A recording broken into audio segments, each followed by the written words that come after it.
So this little ultra technical, thin, light, 3-layer Gore-Tex jacket is the Burton Surgence. And it's not truly a snowboard jacket. It's not what you get as your daily driver, but you get it as a rain jacket, you get it as a spring conditions when you're seeing a lot of rain, and an ultralight uphill travel jacket.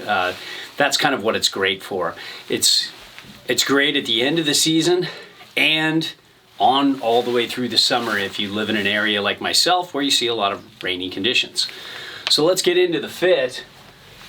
This is a large, and it's a little bit of a tighter fit, but I like that because I just want something that conforms to me. I'm not really that worried about a lot of layering underneath, and I like that. In terms of construction, this is just top notch. You can see the stitching here. It's just really good. Just feels well built. Very incredibly thin, incredibly light.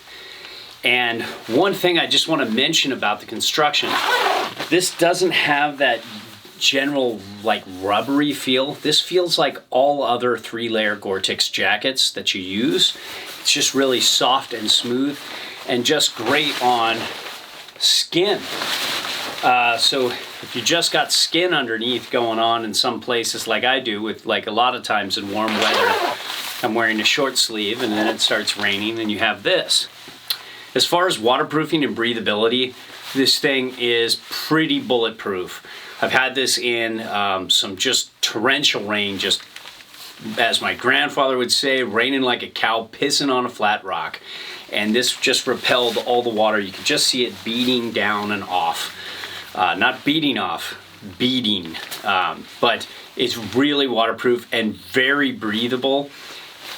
It's really well done. It's what you'd expect from 3-layer Gore-Tex. Now, as far as helmet compatibility, it's something worthwhile because you will be going down with this. It's kind of more of an uphill travel jacket, but there is a little bit of, a little bit going on here. It's a really nice tight seal up here. And I can turn either way. This is a medium helmet on a large jacket, and it's Smith Vantage, and it's very reduced helmet size, so it doesn't have that bobblehead. So, this is mainly kind of a non-helmet jacket, but it's doable. Talking about cuff and glove compatibility, here's my good old AK guide glove.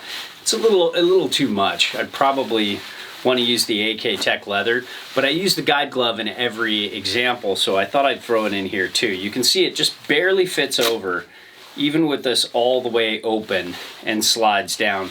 So if it pops up over the glove for some reason, it's kind of hard to get it back down and in and over it like you could with a lot of AK outerwear. So best for really small, thin, light gloves like the AK Tech leather or AK Tech glove. Now pit zips, great, just wide open pit zips. On one run I had both pit zips open and they were just flapping out. It made me look like I gained like 30 pounds, but it really was cool. Really great airing out of my pits and my inner body there. The outer pockets, you just got a media pocket right here that's of decent size. It can fit my S20 Plus. You got 2 hand pockets here. It's that same kind of material. The outer jacket, very smooth, very silvery material, very resistant to water initially landing on you before it even gets down to the Gore-Tex layer. And then you have this little, just very smooth, nice pocket. Inner pockets, nothing going on really.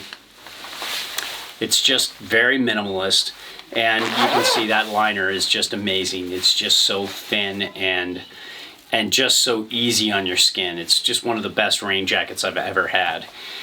No powder skirt, not necessary, and no jacket to pant interface.